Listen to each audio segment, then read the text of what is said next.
মাঝে, মাঝে মনে হয় শরীরটাও ভালো লাগে না। এমন মনে হয় যে চুটকির মতো যদি কাজগুলো শেষ হয়ে যেত কতই না ভালো হতো, তাই না? সারাটা দিন ভালোভাবে কেটে যেত। এটাই কি সম্ভব? আসলে কিন্তু সম্ভব না। মেয়েদের কিন্তু অনেক কষ্ট করতে হয়। হ্যালো এভরিওয়ান, আসসালামু আলাইকুম। কেমন আছেন সবাই? আশা করি সবাই খুব ভালো আছেন। আলহামদুলিল্লাহ আমরাও বেশ ভালো আছি। আজকে আমি সকাল, সকাল নাস্তা করার পরেই মনে হলো যে একটু জুস খাই। অনেকদিন হলো জুস খাওয়া হয় না। এই জুসটা খেতে ভীষণ ভালো লাগে আমার কাছে। তো কার কাছে কেমন লাগে আমি জানি না। আমার কাছে তো বিটরুটের জুসটা খেতে ভীষণ ভালো লাগে। আর যেহেতু আমার বিটরুট জুসার হচ্ছে একদমই পানি ছাড়া, এটার যে রসটা বের হয় সেটাই। আচ্ছা, এখানে একটু কাজ করে নেই। আমি অনেকদিন ধরেই মনে হচ্ছিল যে আমার ফ্রিজটাতে অনেক ময়লা হয়ে গিয়েছে।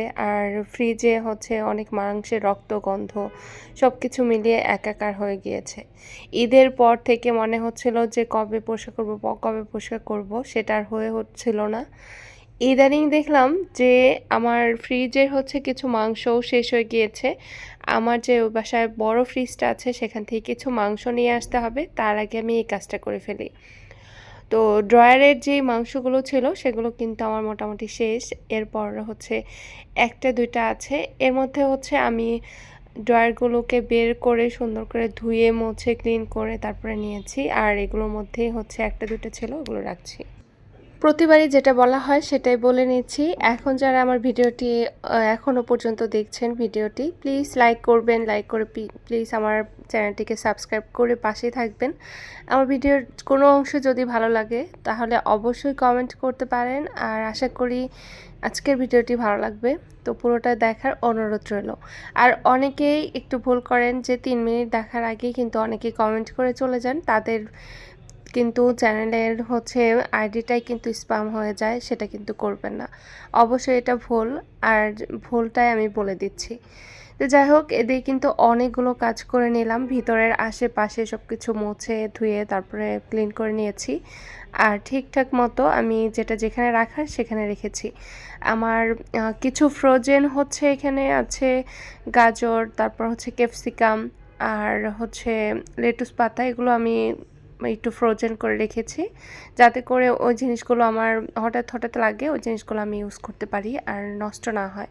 আর কয়দিন ধরে কিন্তু একদমই বৃষ্টি হচ্ছিল, কাপড় চোপড় একদমই এলোমেলো ছিল, শুকাচ্ছিল না। ঘরে দিয়ে দিয়ে শুকিয়ে নিয়েছি, কারণ যেহেতু বাচ্চা আছে প্রতিদিন কিন্তু আমার কাপড় গুছিয়ে নিতে হয়। আর কাপড় যদি জমায় তাহলে কিন্তু একদমই বেশি হয়ে যায়। সেই কারণে আমি ধুয়ে টুয়ে ঘরে দিয়ে সেগুলোকে আবার রোদে শুকিয়ে তারপর আবার ভাঁজ করে রাখছি। ঘরে শুকালে কি হয় সেটা কিন্তু একটা গন্ধ হয়ে যায়, সেই কারণে কিন্তু আমি আবারও রোদে দিই। রোদের যে একটা শুকনা ভাবটা আছে, আলো বাতাসের একটু হাওয়া, মানে কাপড়গুলো কিন্তু তেমন একটা ভাবসা গন্ধ আসে না, সেই কারণে কিন্তু আমি এভাবে রোদে দিই। আর কি সুন্দর রোদ উঠেছে দেখেছেন? অনেক সুন্দর রোদ আর বাতাস সব কিছু মিলিয়ে আলহামদুলিল্লাহ। আমি কাপড়গুলোকে ঠান্ডা যেগুলো ছিল সেগুলোকে সবগুলোকে আমি সুন্দর করে দিয়ে বেলকনিতে দিয়ে শুকিয়ে নিয়েছি। আর আমার যে কম্বলগুলো আছে সেগুলো কিন্তু এইভাবে শুকিয়ে নিই। কিছুদিন পর পর আমার মনে হয় যে রোদে কম্বলগুলো দিলে আমার কম্বলগুলো খুব সুন্দর একটা ঘ্রাণও চলে আসে, আবার হচ্ছে গন্ধও থাকে না। সব কিছু মিলিয়ে আমার কাছে বেশ ভালো লাগে। কাপড় যতবার শুকাবো, রোদে শুকাবো, ততই মনে হয় যে ফ্রেশ লাগছে আর মনটাও ভালো থাকে। যতদিন আমার বৃষ্টি ছিল, বৃষ্টিতে কিন্তু আমার তেমন একটা ভালো লাগে না, যেহেতু কাপড় চোপড় শুকায় না, বাচ্চাদের ঘর। তো ৩টা বাচ্চা আমার, তো ওদের কাপড় চোপড় শুকানোর জন্য কিন্তু আমার রোদের প্রয়োজন হয়। যতই আমার ফ্যান ঘরের ভিতরে, আলনা যত কিছুই থাকুক না কেন, আমার মনে হয় যে রোদের যে শুকানোর যেটা হয় সেটাই আমার কাছে বেশ ভালো লাগে আর পছন্দ ওইটা আমার। তো অনেকগুলো কাপড় আজকে কিন্তু গুছিয়ে নিয়েছি। প্রথমেই দেখেছেন যে চাদরগুলোকে আমি গুছিয়ে নিয়েছি, আর ওগুলোকে রাখার পরে এসে পড়েছে আমার বেলকনিতে। আর অনেকেই খেয়াল করেছেন আমার ঘরে কিন্তু এখনও কম্বল ইউজ করি, একদম যে পাতলা কম্বলটা, এটা আপনাদের ভাইয়া হচ্ছে সৌদি আরব থেকে নিয়ে এসেছে। যেহেতু আমার ঘরে হচ্ছে এসি চলে, সারা রাত্রি এসি চলে, এসি ছাড়া একদমই বাচ্চারা ঘুমাতে চায় না। ৩ জনেরই কিন্তু এসি লাগে, ছোট থেকে একটা অভ্যাস হয়ে গিয়েছে। ওরা হচ্ছে জন্মের পর থেকে মনে হয় যে এসি পেয়ে সেটাই অভ্যাস হয়ে গিয়েছে, এখন একদমই এসি ছাড়া কোথাও গেলেও থাকতে পারে না। এটাই একটা প্রবলেম, ওদেরকে নিয়ে কোথাও যেয়ে আমার থাকাও হয় না ওভাবে। তো এই যে আমার বাসাটা কিন্তু সব কিছু মোটামুটি গোছানো, আর খালাও কিন্তু চলে গিয়েছে। তো আমার বাসাটা নিট অ্যান্ড ক্লিন করা হয়েছে, আর আমি সব দিকে জানালা খুলে দেই, কারণ হচ্ছে আমার বাসায় আলো বাতাসটা একটু বেশি আসলে মনে হয় যে আমার কাছে বেশ ভালো লাগে। ধুলোবালির চিন্তা করি না, যেহেতু প্রতিদিন ফার্নিচারগুলো সেভাবে মোছা হয়, তো সেই কারণে আমার কিন্তু ধুলোবালির আর টেনশন নেই। যদি মাঝে মধ্যে বৃষ্টি চলে আসে, আমি একদিক থেকে বন্ধ করি, আবার আরেক দিক থেকে খুলে দিই। যখনই চলে যায় তখনই আবার খুলে দিই। আমার ঘরে ভালো মানে আলো বাতাস আসবে, এটাই আমার বেশ পছন্দের।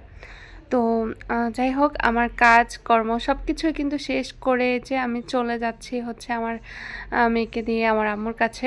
আম্মু চলে এসেছে, তো আম্মু আমার জন্য নাকি কী কী দিবে, তো সেগুলো নেওয়ার জন্য চলে গিয়েছিলাম। তো ওখান থেকে আসার সময় আমি এই যে তরকারিও রান্না করেছিল কিছু, ওগুলো দিয়ে দিয়েছে। আর আবার গিয়েছিলাম হচ্ছে মেহেদি মার্টে। তো ওখান থেকে আসার সময় দেখলাম আবারও বৃষ্টি। তো বৃষ্টি তাতে কি হলো, তারপরে তো গিয়েছিলাম, ওখান থেকে আসার সময় মেয়েটাকেও নিয়ে এসেছি, ওকে নিয়ে বাসা যাচ্ছি আর দেখাবো কি কি কিনেছে আজকে। মেয়েটা গেট খোলার সময় এত খুশি হয়, এত খুশি হয়, ওকে দিয়ে আমি গেট খুলি। ইয়ে, খুলে গিয়েছে, চালা লেটস গো। ব্যাগটা কেন ফেলে দিছো তুমি?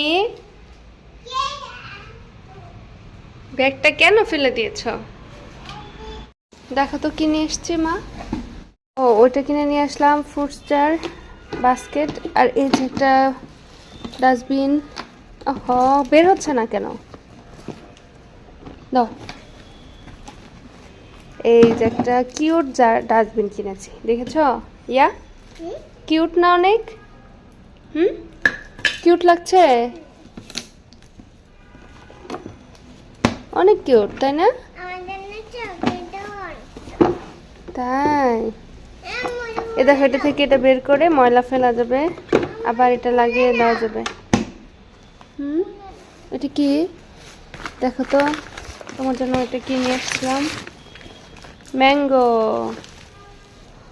অনেক আম খাওয়া হচ্ছে, এক সপ্তাহ যায় না, এই যে আম শেষ হয়ে যায়, আর আম নিয়ে আসি কয়েকদিন পরে, তার আম পাওয়া যাবে না, তো সেই কারণে আম নিয়ে আসলাম। এই যে এখানে হচ্ছে আম, এখানে হচ্ছে 1.5 কেজি আম। এখন 130 টাকার আম নেই, 150 টাকার আম নেই, এটা হচ্ছে 170 টাকা করে, আর রূপালি হচ্ছে 230 টাকা করে। এই যে 4টা ধরেছে, 1.5 কেজি। এখানে এটা নানু দিয়েছে আমাকে, তরকারি দিয়েছে। এইবার এত এত আম এনেছে আপনাদের ভাইয়া, 5 কেজি করে কিন্তু প্রতিবারই এনেছে, 2 থেকে 3 দিন পর পরই 5 কেজি করে এনেছে। আবার যদি একদিন না থাকে সেই দিনে আমি 1-1.5 কেজি করে কিনে নিয়ে আসি। মানে অনেক আম খাওয়া হয়েছে, প্রায় হচ্ছে 2 মনের কাছাকাছি আম খাওয়া শেষ কিন্তু আমাদের। আর এখন কিন্তু আমের সিজন চলেও যাবে আর কয়েকদিন পরে, তো এখন হচ্ছে আমের দামটাও বেড়ে যাচ্ছে। তো ময়লা। আর এই যে ওর এই ড্রেসটা হচ্ছে ওর চাচাতো ভাই ওকে গিফট করেছে থাইল্যান্ড থেকে এনে, খুবই সুন্দর। ড্রেসটা দেখাও তো মা। ইয়ে, অনেক সুন্দর, তাই না? ফেলবা ময়লা, ঠিক আছে? চকলেট খেয়ে এখানে ফেলবা, ওকে? কিচেনে হচ্ছে এই যে আমার ডাস্টবিন, এটা